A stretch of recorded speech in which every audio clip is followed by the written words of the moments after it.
England fell to 9-wicket defeat to Pakistan in Rawalpindi after being dismissed for just 112 in their second innings on a pitch not unexpectedly providing plenty of assistance for the spinners.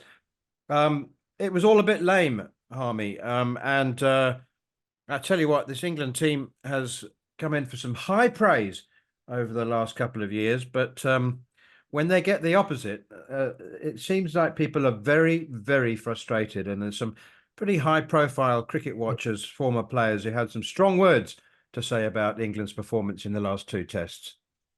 Yeah, and I'm not surprised at that. I think when England have been very good, they've been very, very good, and I mean, so watchable. This group, when you see them play at their best, and they're on top, and they're dominant, and they put pressure on the opposition. I mean, they really are brilliant to watch.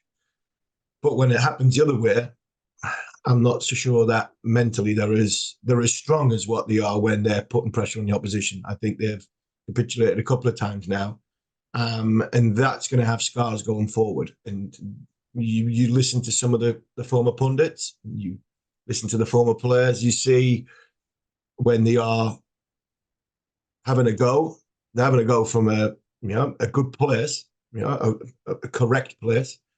And unfortunately, some of these players are going to have to put the tin hats on, like we've all done throughout our time when we've played and gone through bad patches, and come out with a strategy which is going to benefit them in the future. Because at this moment in time, it just seems that when we're good, we're really good. When we're bad, it's like, who cares? We've got tomorrow.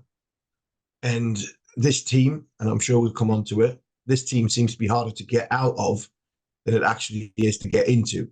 And that, for me, is the biggest problem that I see going forward. For us to be the best team in the world, to get into World Test Championship finals, to be the number one team on the planet playing this way, we are going to have to rethink our selection policies, because we're very good against average teams. We're very, very good in our own back garden. But when we play this way against the pressurized situations, against the better sides, we've got a plan against it. We don't really seem to have a plan to combat when it goes wrong, and it goes horribly wrong, and it looks atrocious. And unfortunately, the pelters come out, and I think that's unfortunate what's happened this week to Ben Stokes and his team. Yeah, Harmy, it's distasteful when a team becomes, as you said in your words, harder to get out of than into. I mean, it's a kind of exclusive boys' club. Ollie Pope. I mean, we saw one of the great innings from Ollie Pope in India, and yet, I mean, he blows cold a lot. He blows hot occasionally, but I mean, 55 runs in 5 innings in Pakistan. Zach Crawley also. I mean, I guess he's earned the right to have a bad tour, but Ollie Pope just doesn't look. He's not exuding confidence. He doesn't look like scoring runs. No, he doesn't, and that's a slight concern. He's still, for me, he's still one of our best players. And I know Ben said after the game that the best 6 players or best 6 batters are batting for England at this moment in time. I wouldn't really disagree with that. But sometimes, like we said with Zach Crawley Manners, sometimes it's better for the player to come out to then go back in rather than just leave him in and keep causing problems for himself by, having a big score, then a whole lot of low scores. So his emotions of up and down, and yeah, he's very frantic anywhere when it comes to his starts of innings. Even that brilliant 100 in Hyderabad, which we were out there for and fortunate to see with our own eyes. I mean, for the first 25, 30 balls, he looked as though he could have gotten out at any point. And that's unfortunately where he's at in his career. I mean, the stats were so many percentage of these 91 innings, he's been out in 20 balls. And I mean, then in 30 balls, it's alarming for a top 6 batter, never mind a number 3. So again, like I keep on saying, hardest part about this team is getting out of it than actually getting in it. And I think that at some point, like I said consistently with Zach Crawley, They stuck with Zach Crawley because you could see there was something there. He was getting out in ways, but he was getting a start. You could see there was positivity in his movement. You could see it wasn't really affecting the player when he was going through that bad patch. I don't see that with Ollie Pope. I think I see a lad who is getting smaller and smaller at the crease. His demeanor is not really out there. I mean, he's not sort of positive in his movements and bullish with his character. Anyway, he's a quiet lad, and he just looks as though when he walks out to bat, he's like a lamb to the slaughter. And unfortunately, I don't want to see that, because I want to see the real proper Ollie Pope, where he's bouncing about the crease and he's playing the big shots and he's running quickly and scampering between the wickets, and the energetic Ollie Pope. That's what I want to see. At the minute, maybe it's a period of out the team, just not even playing cricket, just out the team, just to give themselves a chance to work on his game, to come back. Because let's be fair, he's taking one for the team. Nobody in this country, I mean, I can't name too many number 3 batters in this country other than probably Jonathan Trott in recent times, even Nasser before that, Butch batted at number 3. We've struggled to find a number 3 in this country that's dominated. And unfortunately, Ollie Pope, he is taking one for the team batting at number 3. I'm sure he wants to bat 4 or 5, but he is at this moment in time really, really struggling. And we'll keep him for New Zealand, and I would keep him for New Zealand. But after New Zealand, if he is having a bit of a struggle, then I think we really have to have a look at who bats at number 3 for England, because it's not fair on Ollie. It's not doing the team any good. And where we go from there, I'm not so sure. Cox is going to keep wicket. If he goes well, then he naturally bats in the top 4 for Kent and for Essex, the teams he's played. That might be an option if he goes well when Jamie Smith's not there. So I think it's a watch this space. But I agree with the captain. When you look at it in isolation, we have got the six best batters out there. That's fine in words. When they're not performing, and then somebody's not performing as much as what Ollie is, I think sometimes it's better for the player to take him out and give him a chance to rebuild and then bring him back in, because Ollie Pope is one of our best players. At this minute in time, he's not batting very well. Okay, we want to talk about Pakistan in just a second, and we'll hear from Jason Gillespie. But very quickly, Harmy, I mean, not quite a yes or no, but was Ben Stokes himself? I mean, never mind the numbers. He scored 53 runs in 2 tests, barely bowled, and didn't take a wicket. But he had that grumpy old man attack where he dished out a couple of public rollickings for drop catches and then apologised for it. The speculation that there was something gnawing away at him and he wasn't himself.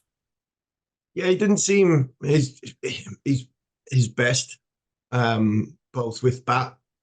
Didn't really see him with the ball. I thought he bowled all right, to be fair. But what little we seen, his body obviously wasn't quite ready and fit, but I think it was important that he came back and took charge of the team. The grumpy man bit, look, frustration happens. I don't mind that. I mean, they talk about a grumpy man bit. He had a go when somebody dropped a catch. I mean, should have played for Nasser Hussain. That was like once. That was once every over. Never mind anything else. So look, he's a leader who has sort of certain standards, and as well as that, he's also got a few young players in there. He possibly needs to show that, not headmaster type, but show the emotion, show that this is Test cricket. This is the big boys league. And I think it was important for him, yes, to show his emotion, but again, comes back to the fact that the more and more bad days you have, the more and more, I think, from a mentality point of view, the cracks open. And it's hard to get them cracks filled when you've lost a couple of times. You go to India and you get beat, and then all of a sudden there's question marks about the same problems you had in India, in Pakistan, when they've changed the tactics of bowling. So I think all of a sudden, like you said before, when this team is good, shouting from the rooftops, I mean, they're a bit arrogant and they preach a little bit. And you can see when they are bad, why people have a real go at them harder than they probably normally would. And that's something you have to take if that's the way you want to be. And possibly, maybe it's affecting some of them in there, that they feel as though they're getting criticised. And is not, it's not warranted. But unfortunately, when England win and they win good and they're really good, they tell us how good they are. Unfortunately, that does work the other way when you're really bad. And I think that's where I think the landscape of English cricket is at this moment in time, that people have been waiting and waiting for a long time to stick the boot into this team. That is not fair, but I can understand why, because of the way the rhetoric that England had when Bazball first started.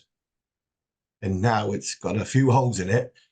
They've got to fill them gaps quickly, because if not, it's just going to keep coming. And then when the pressurized games, India and Australia come, I mean, to not have everybody on your side, I think that then you don't stand a chance.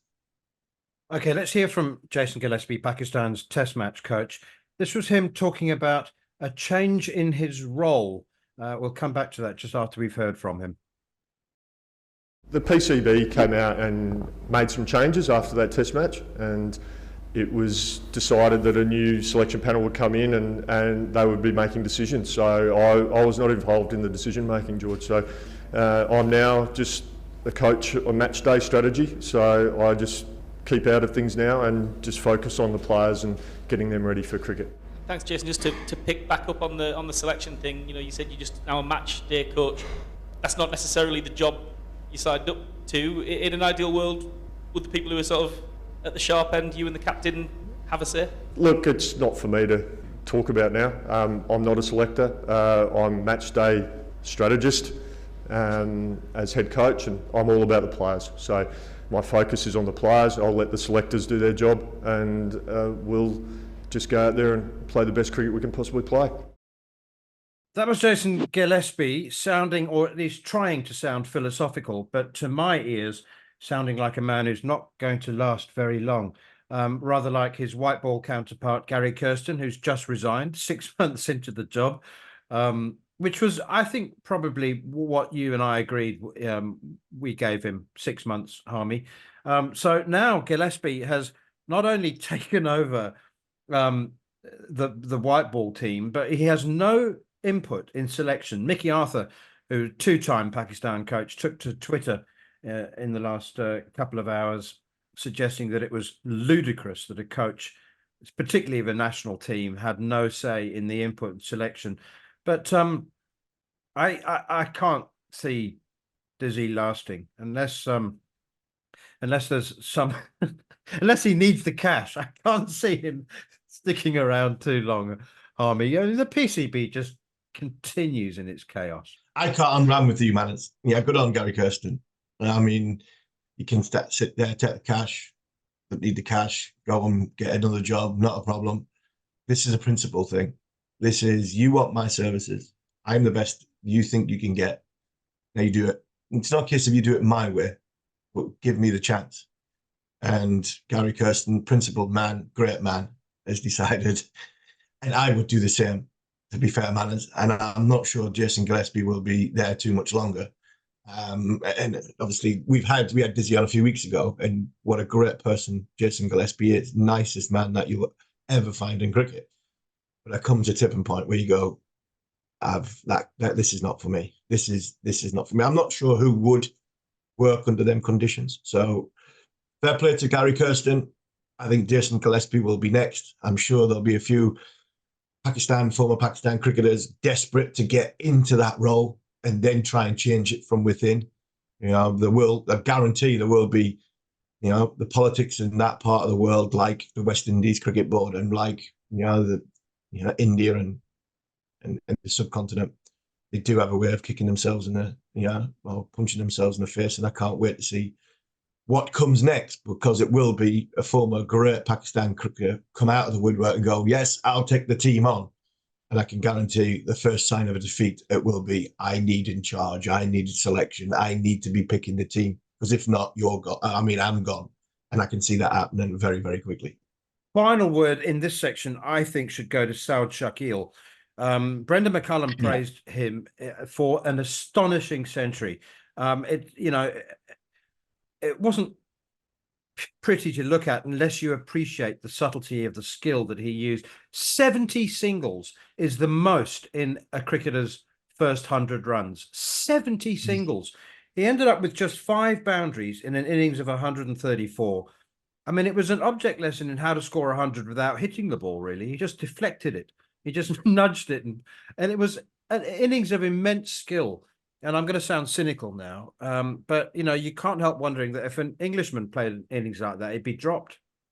Yeah, totally agree. I mean, it would have been a lesson to the 11 players that were watching. Shaquille go about his business, because he was the only one that looked as though he had a plan, a long-term plan to face an over, 2 overs, 3 overs, get the spell done, put somebody else under pressure, start again when somebody else come on. I think a lesson to anybody, not just the England players, but anybody playing on a spinning wicket, when it's all the favours in the bowler's department, and he goes and plays an innings which he had total control of his movements. He, like you said, he made sure his pads were out of the way. He made sure he accessed the ball with the bat, which is what England want. But unfortunately, he's not picking it up around his ears and swinging it as hard as he can. He was picking it up just by the stumps and deflecting it in the areas where England didn't have fielders. It was a great lesson of how you play the game of cricket on a turning wicket. Right, next up for England is a 3-match test series against New Zealand, with every ball live and exclusive here on talkSPORT 2 from November the 27th. You're listening to Following On here on talkSPORT 2 with me, Neil Manthorp, alongside former England fast bowler Steve Harmison. Next up, we'll be joined by West Indies head coach Daren Sammy to look ahead to England's white ball tour of the Caribbean, with every ball of that tour also live and exclusive on talkSPORT 2. Well, what a pleasure it is to be joined live by West Indies coach Daren Sammy, who's in Colombo at the moment, I think, in Sri Lanka. Darren, it hasn't gone according to plan. Not the full-strength team, I have to say, in Sri Lanka, but you've lost both series. No doubt there's been plenty of learning going on. Yes, yeah, we're not in Colombo. We're actually in Kandy now. Still a beautiful part of Sri Lanka. Yes, obviously, we would have been disappointed, especially in the T20 series. It's a format over the last year we've more or less been really good at. I mean, the ODI squad is a squad that is still a work in progress. Having last played ODIs, I think in February in Australia earlier this year. So, the way we've played, the manner we've been challenged, especially in spin, and the way we've responded, that's been the most disappointing part of this trip for us. Having the temperament that when things get hard, we fight, not at the back end, but early up. Like we showed in the last 2 ODIs with the partnership with Roston Chase and Shofane, and then Shofane with Moti. But yeah, that's been disappointing for me, the ability to face the challenge and absorb pressure versus spin. What about big picture, Darren, the 50-over format in general? I mean, you've got the Super 50 in the Caribbean, but I don't think that many players play a lot of 50-over cricket. It's more the T20 game, isn't it? Yeah, that's some of the challenges we face. We've had countless conversations on how we're gonna change that from the franchise standpoint. The new director, he's almost a year in the job.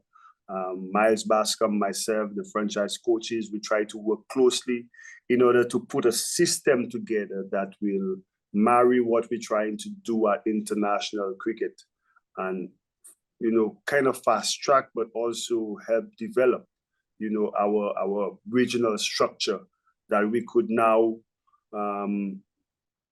more or less like what England did after 2015, where you created roles in a way that you wanted to play, which then followed by the pitches that you played on, and you saw the Jason Roys and the Butlers and all these guys developing, and the brand in which England played allowed them to win 2019 World Cup. So with the eyes on the 2027 World Cup, which is about 2.5, 3 years away, we're trying to put these measures in place so that we could see some results, but we are a long way away, especially at the ODI format to where we've been, because we're number 10 in the world. So the result tells you where we're at in terms of the world stage. I don't want to drag you into controversy here, so I'll say it. I think it's ridiculous that the West Indies aren't in the Champions Trophy. I mean, everybody else is preparing for that at the beginning of next year, and the West Indies aren't there. I mean, what is the world doing to encourage 50-over cricket in the region if you're not going to be in the Champions Trophy?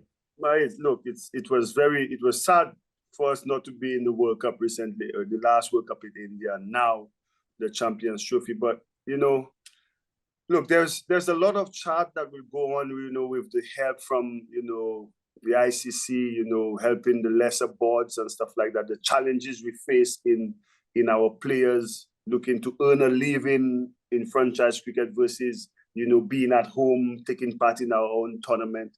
So that will always be the case. However, what I'll say to that is the onus is upon us to improve our skills. You understand?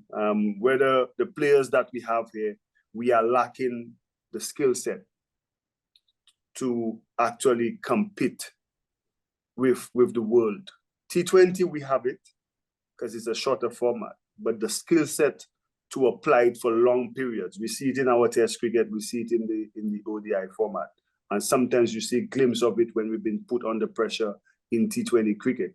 But the skill set, especially to play spin, that is something we could control. But it will take a commitment from our players. How many of our guys will, sacrifice a franchise league here to stay home to work on their skills? And that's what I've been drilling in this team, because good skill set brings confidence. Confidence brings the presence at the crease for when things go tough like we are facing in Sri Lanka. If we had the skills, turning ball, the reverse sweeps, the sweeps, judging length early, if we had all of that in our game, then whether the wicket turns or not, because we are adequately prepared to handle those skills, those deliveries, then it's a different ballgame. Like you see when Rutherford and Shofane and Moti did yesterday, record partnership for us. When we have that bravery to bat with intent that matches the skill, I don't think we'll be unstoppable. But it's the work that we have to put in to get to that point. And at the moment, we're not there yet. It seems like it's taken about 20 years for an outbreak of common sense in West Indies administration. I mean, there's never been an issue with players wanting to represent the region, but when they can earn 10 times as much playing franchise cricket, that's an extreme example. But is it now sorted? Is there an actual understanding? Has there been an outbreak of peace and common sense that people understand that they won't be available? I don't know, Andre Russell, Shimron Hetmeyer, they won't be available for every bilateral series. I think what has happened, and I could only speak from experience and the conversations that I've had, there's more communication happen, advanced communication. So then with advanced communication, there's planning that could happen, and there's we have our contracted players. We have guys like Nicholas Puran, Hetmeyer, Russell, who are not contracted. So you can't restrict, we cannot restrict the trade of players. We are competing, especially boards like New Zealand and West Indies and all these lesser boards are competing against, what is reality now. England could say, what, Josh Butler, you're not going to this tournament because your retainer contract is already X, Y, and Z. Australia could say that. India could stop all of the players from going to any other league because of what they are earning from their territorial boards. It's you can't say enough money, but it is, they earn enough so that the boards now could dictate where you play. Now with us, the problem from since I started has always been finance. and in a environment and a region where the world now, you know, cricket is a business now. You know, it is hard, but I think what we've been able to do with this administration and the players is proper communication and a better understanding of how we go about things. So when I have conversations with Nicholas Puran about his availability, and I speak to his agent and I speak to him, okay, this is what we have coming, and I'm talking about 6 months down the road. What are you looking to do? You know, and then my contracted players, you know, we have those discussions as well. And it's been really good with what I have available to me, juggling who's available here and there, and it has been better. And I foresee with the right communication and the right attitude, it getting better. Talking of Joss Butler in England, it's some new faces. I mean, they've also got selection issues, finishing off a Test series in Pakistan. That's an interesting looking England squad, isn't it? Yeah, it is. You know, I was in my room a couple of nights ago speaking with Roy Lewis, who played in the club where Liam Livingston was a kid, and he played at that club for 6 years I think in Manchester or wherever it is, and he was reminding me, like, you know, Liam used to come and, you know, used to bowl leg spin. If you watch even the way Liam bats, when I look back at Roll, there's a similar pattern to him, and, you know, his dad and Roll has a really good relationship. So to watch the squad England have, but I will tell you this, the depth of England's cricket is so far superior to what we have. So they could have a Test team playing here, and they could have enough players who are at that standard to come and play and still compete. However, I think the last time England was in the Caribbean, you know, we won both series, and something we had not done in, I think, 25 years.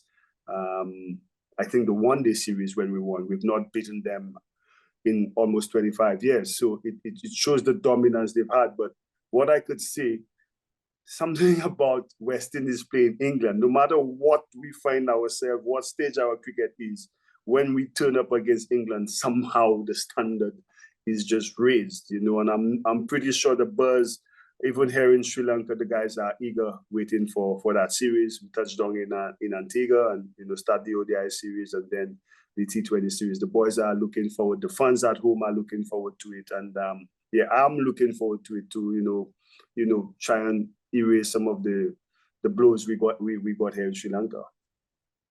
Correct me if I'm wrong, Darren, but I remember a couple of years ago you saying that you had no intention of going into coaching. Yeah. You know, you won a couple of World Cups, but it's been 18 months now. And I just wonder, you seem quite energized. You seem like you're actually enjoying it. Are you? I am, you know, I'll tell you, right, the role has actually grown on me and I still today, sometimes when I sit back and I speak to the guys, like, I did not see this in my role. You know, I did some commentary here and there, you know, Mohammed Akram, you know, was the first one who fought, like, you know, coaching is my calling, you know, I guess because of the role that I played when I actually was active in cricket, you know, having captaincy. And then he gave me a few tips, and then he said to me that I'm ready to do that. And through the latter stages of my career, having worked with guys like Andy Flower and Mohammed Akram, Otis Gibson, you know, all these coaches, and watching how they go about doing things and some of the things they did that helped my game improve, you know, I picked it up, you know, subconsciously, not knowing that I would implement that now in the role that I am today. But I'm really enjoying it. It's a role that has grown on me. You know, I'm always looking to improve myself. You know, once I understand what the mission is in the role that I am now, then my mind just has to adjust and start the work. And hopefully, you know, I mean, the ODI leg, we've had little victories that makes you want to continue the job. But if I look at what we've been able to do as a T20 side, you know, started at number 9 to now, I think we're number 3. We got to number 2 before the World Cup. You know, the strides we've taken in the last 8 years, 12 to 18 months, it's encouraging. And I look at in a ODI setup, when you look at some of the youngsters coming through, I look at the bowling of Alzari and Jaden Seals and a young Shamar Joseph, and a young, Joel Andrews, who's shown so much promise coming into the side. Casey Carty is improving. And it gives you the encouragement, and you see the guys working and putting in the work, and just for you to now build that confidence in them so that what they've been trying in the nets, they're brave enough to actually implement it in the middle. So I'm trying to instill that in them. Just a couple more if I can, Darren. Talk to me about Shea Hope and tell me why. I mean, I get the impression he's doesn't get the credit that he's due. I mean, I think he's verging on greatness in ODI cricket. If he's not there already, I think he's an extraordinary player, and he doesn't seem to get the recognition that I think he deserves.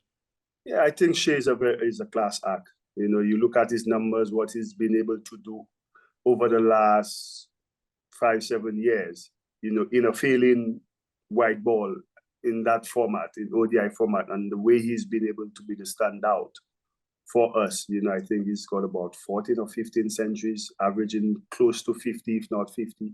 And he continues. But what I could tell you, Shea Hope is a complete professional. He's the example for a young Joel Andrews and those guys to follow. He doesn't sell himself short. He comes in every day and put in an honest work. And that's why you see the results out there. I always tell him when I see him, it reminds me of, people talk about the Babar Azams and the Virat Kohlis. And, if you look at Shea's numbers, what he's done, he's not far off from that. And I guess he doesn't get the credit he deserves because, typical the West Indies way of doing things, you have the master blaster in Surviv and, Desi and Greenidge, and back in then you had the Lara. But when you look at Shea, yes, people will say over the years, okay, the way he scored his runs, at a slow pace, but then you forget the role he was playing in being that man to just stabilize the inning. But I'm pretty sure if you look at Shea Hope over the last year and a half, the rate at which he scored his runs I'm pretty sure he's as good as any. I saw one of the best hundreds last year against England in that first game when we chased down a record 320 something against England in Antigua. And it was because of the greatness of Shea Hope. And you're absolutely right. I don't think my captain gets the credit he deserves for what the contribution he's made into the game for the West Indies people. And finally, unfortunately, Harmy's stuck in traffic. He was supposed to be here with us, but you. I know. Yeah, Harmy didn't want to talk to me, man. He probably remembers, when I made my test debut, I kind of got him out, So maybe that's why. Harmy, I'll see you during the series, though, I think. Yes, you certainly will. And this is the final one, and I know you're sick and tired of asking it, but the future of the game in all the formats, how do you see it in the region playing out over the next 5-10 years? I mean, are you still hopeful for Test cricket? And I mean, how I would love to see it play out for sure. You look at Test cricket will always, to me, even in the advent of T20 cricket, will always be the real master. This is where every aspect of your game is being tested: the mental, the physical, the technical, aspect of your game. Test cricket will always have that space. However, it is important for teams like West Indies and even Pakistan and Bangladesh and all the other teams to have that help. Because we all know what's happening in the game. You hear talks about the big three, the revenue. We do need the finance. I'm pretty sure if we were in a position to offer some Nicholas Puran, even have the money that is outside there, from our side, and allow him, hey, Nicky, you get 2 free leagues to play a year, and you commit to us because we could give you X, Y, and Z, and that is, lucrative enough to keep him. Because what I could tell you, these guys are still passionate about West Indies. So Test cricket for sure. If you can't get 20 wickets, you won't win no Test match. That is the thing I always believe. And we have seen, a couple bowlers I call about. We are developing a bowling synergy where guys could get 20 wickets. Obviously, because of what England is doing, the game, the test cricket is shifting. You just saw one team scored 500 and still lost by an inning. And it's because of the pace at which the game test cricket is being played at. And now you ask me, why is that? But it's because the advent of and the exploits in T20 cricket. You see it filtering into test cricket now, which makes the game even more exciting. So I still feel the formats are there to complement each other. But for teams like me, I would really love, we have a lot to do, in terms of our development, the future. And I'm hoping that the systems that the director, Miles Bascom, and the vision of President Keyshaw, I really hope that we could now move all that talk and put it into action. So now we could still produce at a faster rate those type of cricketers. And hopefully, the rain that falls in the Caribbean is dollars.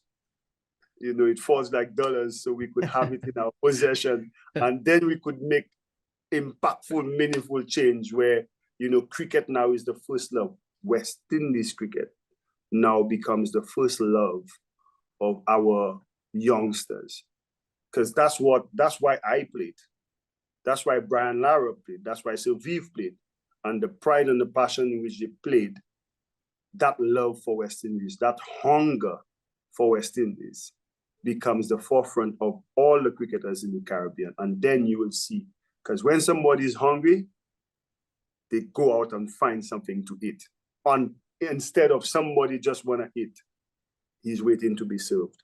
So we need to create that hungerness in our players that West Indies becomes #1 priority. But all three formats, yes, people might say the one-day game is, taking a little toll because it's too far in between.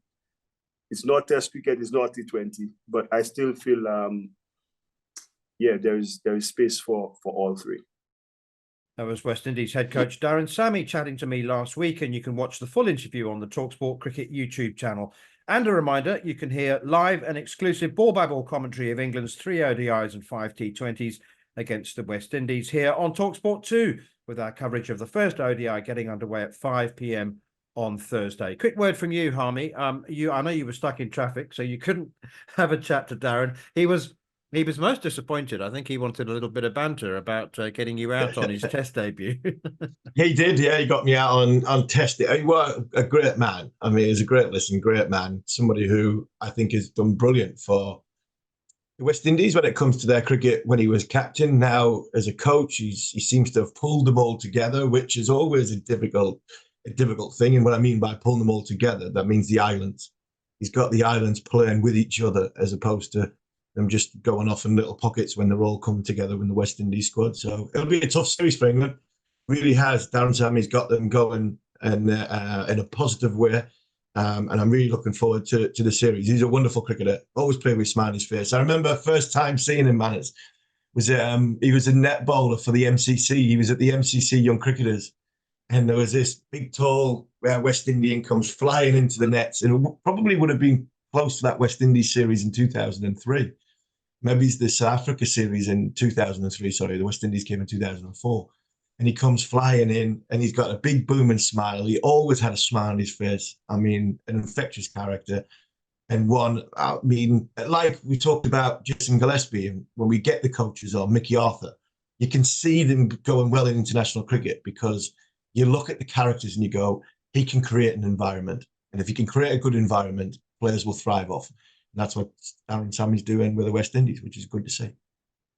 Great to see. And I tell you what, he's the first one to laugh at himself. He said, not during that interview, but he said to me on commentary once, I used to baffle more batsmen with my lack of pace than He's so intimidating. He's like 6'4", 6'5", and he used to run in. I mean, he didn't have the long bounding strides. He used to just shuffle in.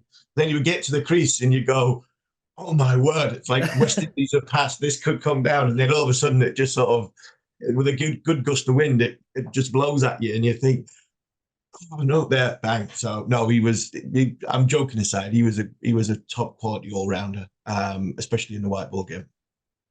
You're listening to Following On here on talkSPORT 2, and next up we'll look back at a historic series win for New Zealand as they become the first side to beat India in India for over 12 years. You're listening to Following On here on talkSPORT 2 with me, Neil Manthorp, alongside former England fast bowler Steve Harmison. And that is how New Zealand's historic 113-run win over India sounded on talkSPORT 2. We'll bring you live and exclusive coverage of the third and final test from Mumbai at 4 a.m. on Friday morning. Time to talk to a jubilant, I'm assuming, Dan McHardy, who was part of the commentary team for that historic win. The history, the numbers. I mean, it's dating back to 1955. New Zealand had toured India 12 times, managed 2 draws, lost 10 times, and suddenly it feels like out of the blue and in spectacular style, they have won with a test to spare. They're 2-0 up. Dan, it was one of the longest lasting, one of the great records, and it's just gone up in smoke. It is astonishing. Did any part of you, even the optimist in you, see this coming? In a word, no. On my own show, on the eve of the test series, I was asked what percentage chance I gave New Zealand. I gave them 0. I was then told I was being a little bit too harsh, and I said, okay, 0.5%. So I didn't even really expect to punch his chance. And even after the first test, when generally you would start to believe, but I think in fairness, if we look back at the first test, a lot of things went New Zealand's way. The toss, the poor decision by India, the makeup of their side, how they didn't handle the seaming ball. It was a great result to win in India for the first time in 36 years. And there and then, New Zealand had already had a successful tour to India, no matter what was to transpire in the final 2 test matches. And then to get to Pune, to recognise in a short history of test match cricket at that venue that it was going to favour the Indian side, who have been just a monstrous beast at home, 18 straight test series victories. It was going to take a turn. It was likely, not likely, it was going to be India's test match. It was going to be 1-1, and we would head to a decider. That's how I felt. I think the last words I said to you when I spoke to you a week ago, I thought I was going to be 36 years in the waiting before I'd be invited back, fellas.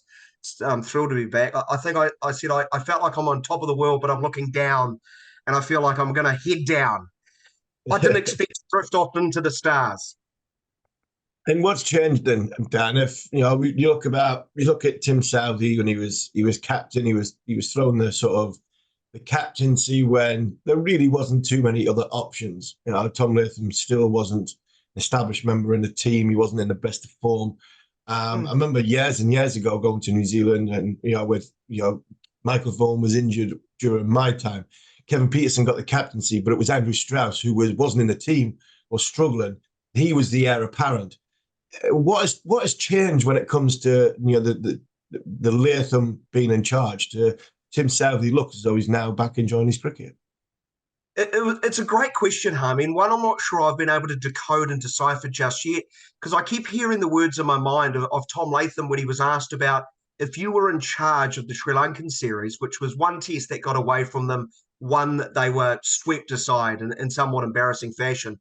He was like, what changes would you have made? What would you have done differently? And he essentially said, well, not much at all.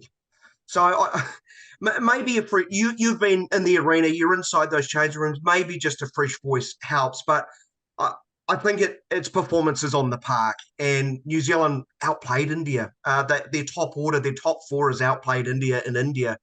And they've had world-class performances, whether it be Matt Henry in the first test match, Rachin Ravindra in that first test match.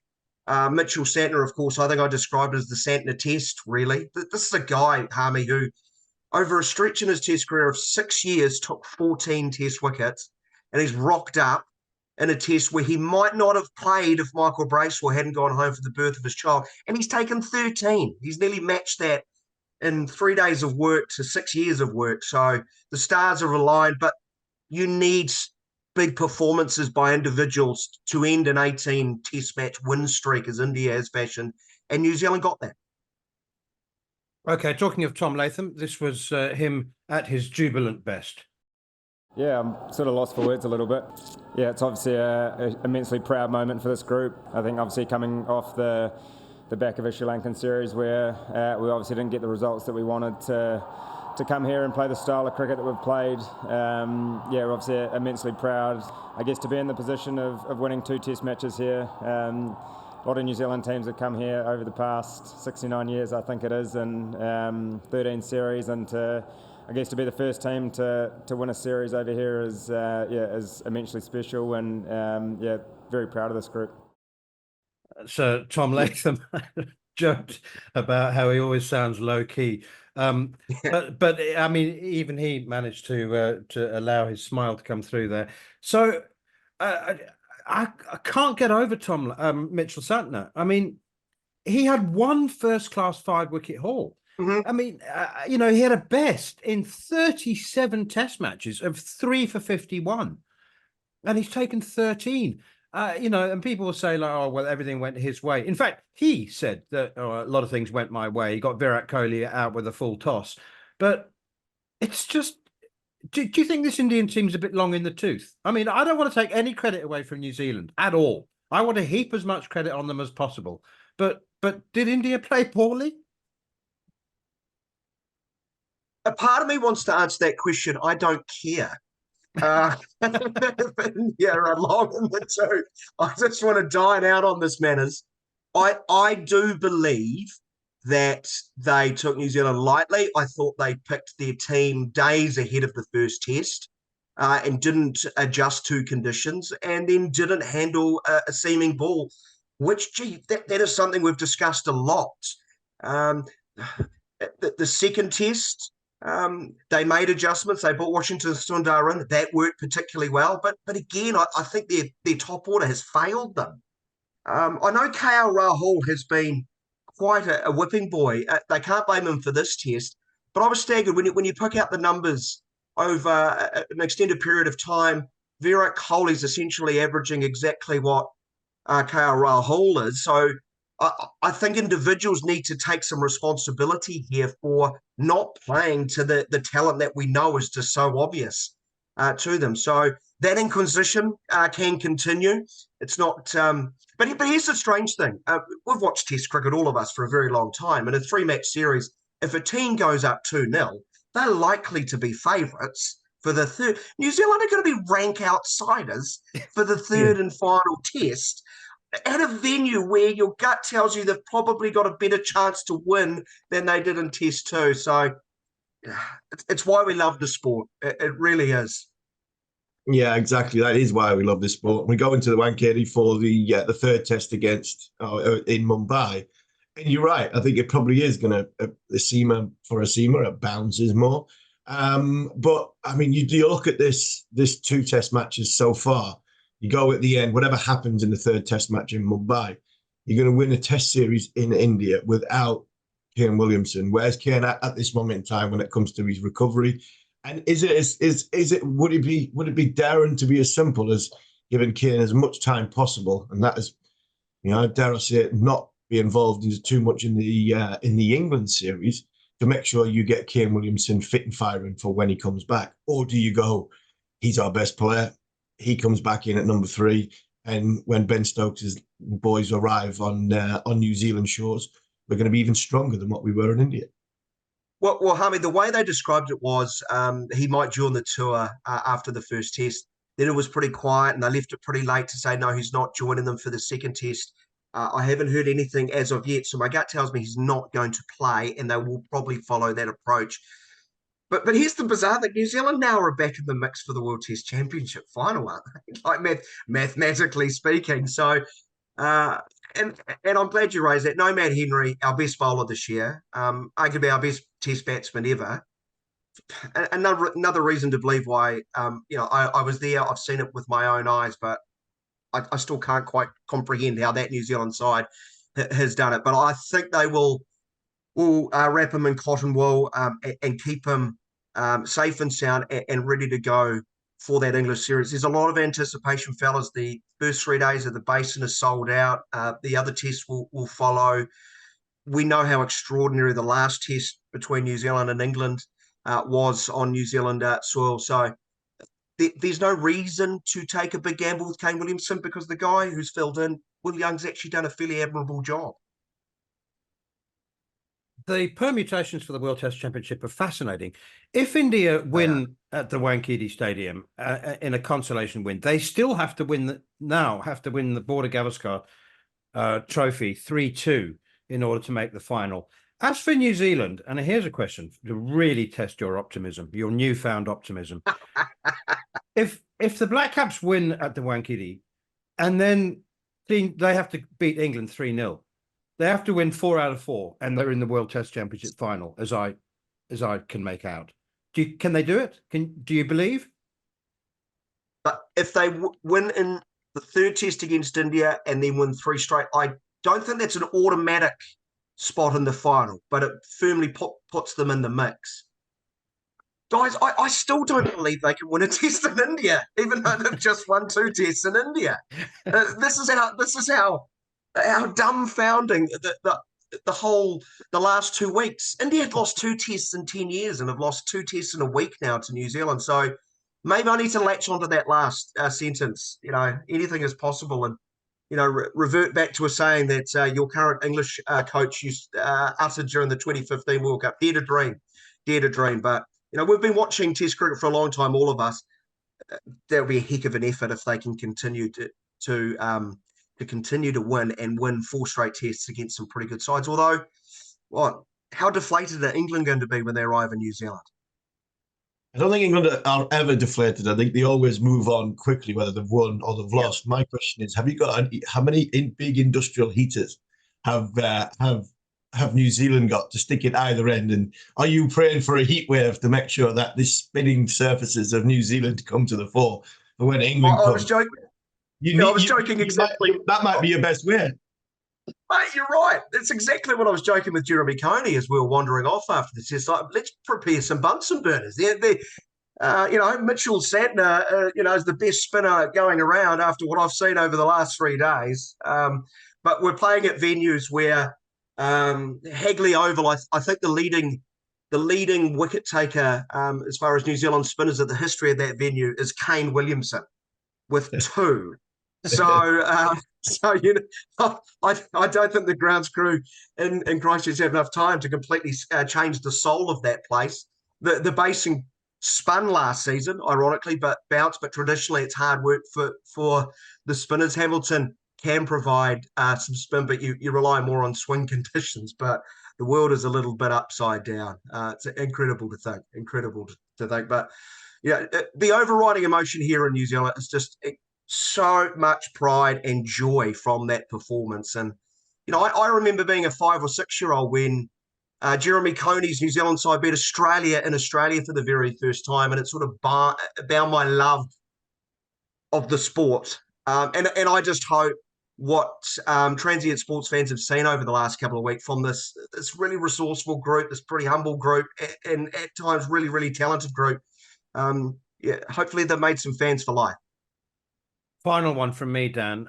Tim Southey giving up the captaincy, I presume that was so that selection wouldn't be complicated. It seemed like a selfless move to me, but he looks like a man rejuvenated. Well, he was the only seamer to pick up a wicket in the Pune Test. I thought he did a very good job in the first without the rewards that Henry and O'Rourke got.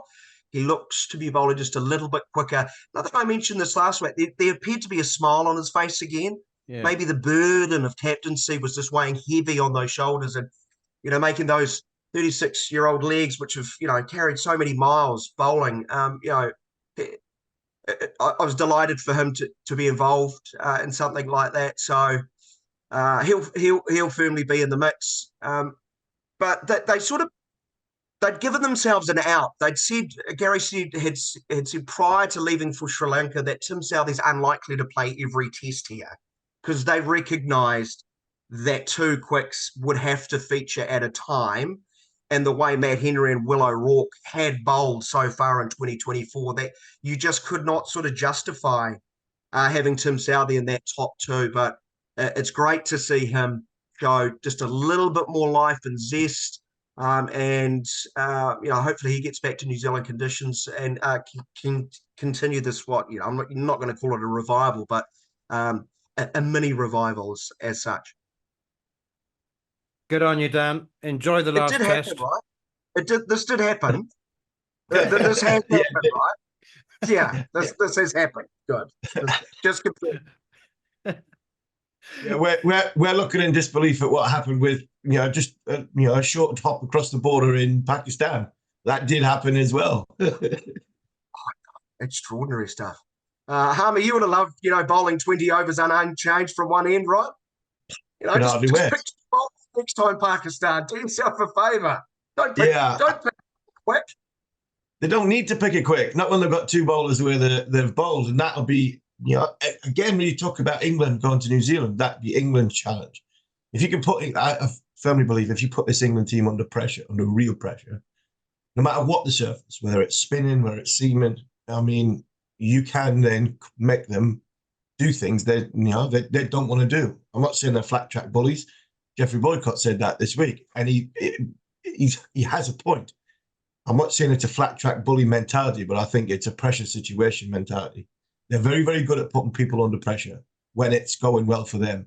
But if a bowler like Sayers, O'Rourke, Southey, Henry, get a ball in the right area for long periods of time when ball's doing a bit, then New Zealand have a great chance of putting England under pressure because England will come all guns blazing. But I still think there'll be mental scars the more and more they keep getting beat, and they've got beaten Pakistan that way under pressure. That's what you'd be looking for from New Zealand. Yeah, you're right, Harmy. Whether it's cricket, whether it's work, any walk of life, no one likes being under pressure. The key, though, for New Zealand, as they have done in the series, is applying that for long periods of time. And the way Mitchell Santner is the prime example of that. He at times has knocked off his length early in that second innings, but he readjusted, hit that length, got the rewards when the surface and the conditions allowed for it. When I think indeed if they go back and look at that second innings, the way New Zealand adjusted and went to the sweep, I think 4 times as much as they tried to play in the first innings, New Zealand were able to alleviate those pressure valves. So for sure, New Zealand will have England under pressure at times, but England are too. But who would have thought New Zealand would have won one test after watching England bat one time in Mount Maunganui last time we were there? They had thundered New Zealand to all parts. But these two sides who have strong in a belief, and I think it's going to be an absolutely enthralling 3-test match series, and we can't wait to have you. That's the excellent Dan McHardy, who of course is part of the ball-by-ball commentary team. You can hear the third test between India and New Zealand on talkSPORT 2 from 3:30 a.m. on Thursday morning. You're listening to Following On here on talkSPORT 2 with me, Neil Manthorp, along with former #1 bowler in the world, Steve Harmison. Next up, we'll take a look at the week's other big stories and ask if David Warner is serious about coming out of retirement to play in the Border Gavaskar Trophy.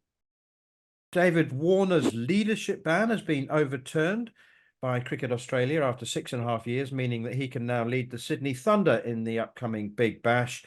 And he also was muttering something very David Warnerish about coming out of Test retirement to open the batting in the Border Gavaskar series against India, Harmy.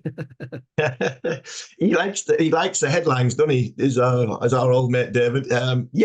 It's a brilliant headline. I think he might be he must be either selling a book, you got a TV show coming out, or he might be going in their version of The Jungle. But I can guarantee he's going to be on TV during the Border Gavaskar Trophy, whether it's cons or in a studio. Obviously that ship sailed, and I think George Bailey came out and said that. But I think it's interesting that he has come out and said that, because Australia need an opening batter desperately, and where they get that opening batter from, do they go with the young gun, a new, untried and tested, or do they go back to Renshaw, Bancroft, or a Harris? I think there's quite a few of the media across there when you read them, that they don't want to look back, they want to look forward, and don't look back. If you're going to look back, then look at David Warner. Look forward and give yourself the best chance. And there's 1 or 2 young lads coming through, but the tongue in cheek from Warner, definitely. I think his ban should be lifted though. I've got no problem with that. think his ban should be leadership ban. Why can't he captain a big bash team? I could understand it while he was still playing for Australia, with a view that he might have then getting a captaincy of Australia if a few injuries comes, and I think that would have been wrong. And it's brilliant to see Darren Lehmann back in English cricket. It really is. I'm interested in the Northampton, though, where that's come. And the cynical me, Manners, and you're looking at me with a quizzing look to say, what is he going to come out with now? Well, you've just watched, and this is. I'm just speculating here, but I'm looking at Northampton being one of the only three. I think there's only three non-membered owned cricket clubs, and I wonder if there is 100 franchise up on offer, because I think there's one going to Durham, and then there'll be one going somewhere else from geographically point of view. And would it be easier for a franchise to come and take over Northampton and throw their hat in the ring with a club that they don't have to, woo the members? And I'm looking at Darren Lehmann being as coach. That might be closer than you think, because I totally respect Northampton, produced a few cricketers in recent times, but it wouldn't be somewhere where you'd go, former national coach of Australia, an excellent coach in Darren Lehmann would pitch up. You'd have thought he would have pitched up at a Yorkshire or a Warwickshire. But I just wonder, with Hampshire being sold to a franchise, no member owned, Durham potentially going as another, because geographically 100 competition, you'd get it into the north, the very, very north of our country.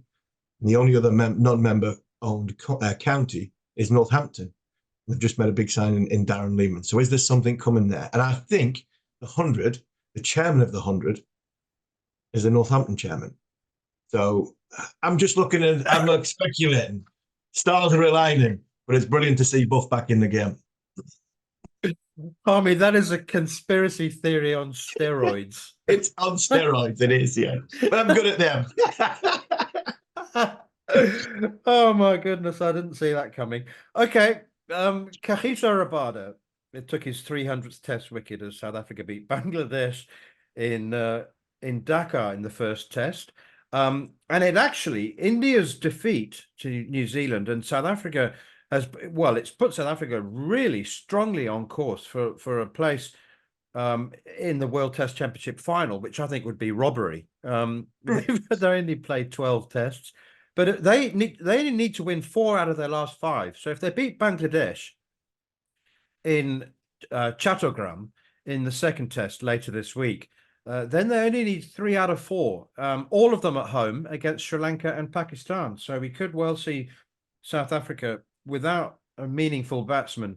Maybe David Beddingham's the exception. You just got to hope. You just got to hope that the World Test Championship is not in January or February. It's in June, isn't it? Then you have South Africa D playing the World Test Championship. That's right. Yeah, I hope the SA20 doesn't expand. Anyway, onto a couple of other stories. Zimbabwe scored the highest ever T20 total, 344 for 4 against Gambia.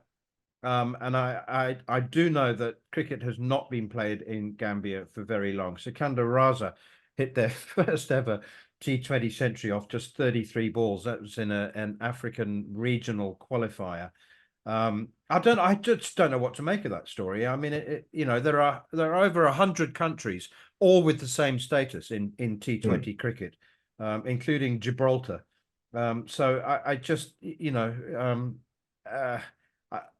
should we go back to having the major nations in a separate bracket with those records like that? I'd get your thoughts on that, Harmy. How about this collapse from Western Australia? 52 for 2 to 53 all out. This is the Western Australia in the One Day Cup. And that's a team packed full of internationals.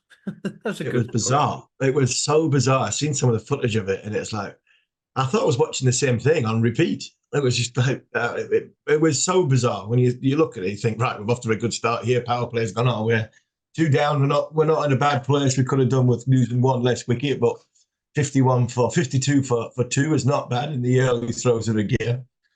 And within 4 overs, we're sitting all out, 53. It was mind-boggling. It was bizarre, so bizarre, but it was hilarious. I mean, and to answer your first one, I think it's got to go divisions. I mean, playing against each other, playing divisions, Division 1 all the way down to Division 7 if it comes to that, and let them play, let the newer countries, the ones that's less established, earn the right to bounce it up, like what Afghanistan did. We had that great stat with Mohammed Nabi, who played and beat 150 different teams, and that's because Afghanistan came from the bottom to the top. You'll get an Afghanistan quicker, like from the Gambia's point of view, if they're playing 7-6 to 5-4. If they keep getting 344 for 4 in a 20-over game, I'm sorry, they're not going to learn too much about that. And the final word this week, Harmy, goes to the PCB, to Gary Kirsten. Mohammed Hafiz has just tweeted in the last couple of minutes, total incompetence and chaos from the PCB. So they get the final word this week. And Jason Gillespie and another one of our famous £5 bets. How long do you give Jason Gillespie in the dual role of red and white ball coach of Pakistan? I'll go first. £5, 3 months.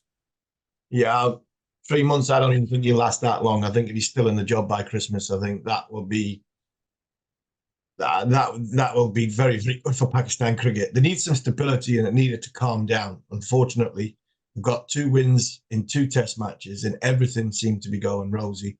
But again, great way of kicking themselves in between the legs when it comes to off the field stuff. I'm pretty pleased for Gary Kirsten because he, as a person, as a player, as a coach and a character, he doesn't deserve to be treated this way. And I think just because Jason Gillespie is just such a nice man, he will try and look after Pakistan's players. But it'll get to a point where I think by Christmas he'll go, I don't need this either. So it is an absolute shambles.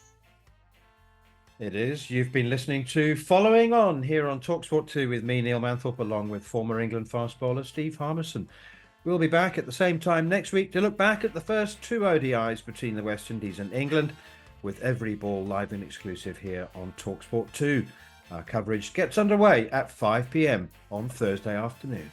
On AM, on DAB, via the talkSPORT app and on your smart speaker. talkSPORT.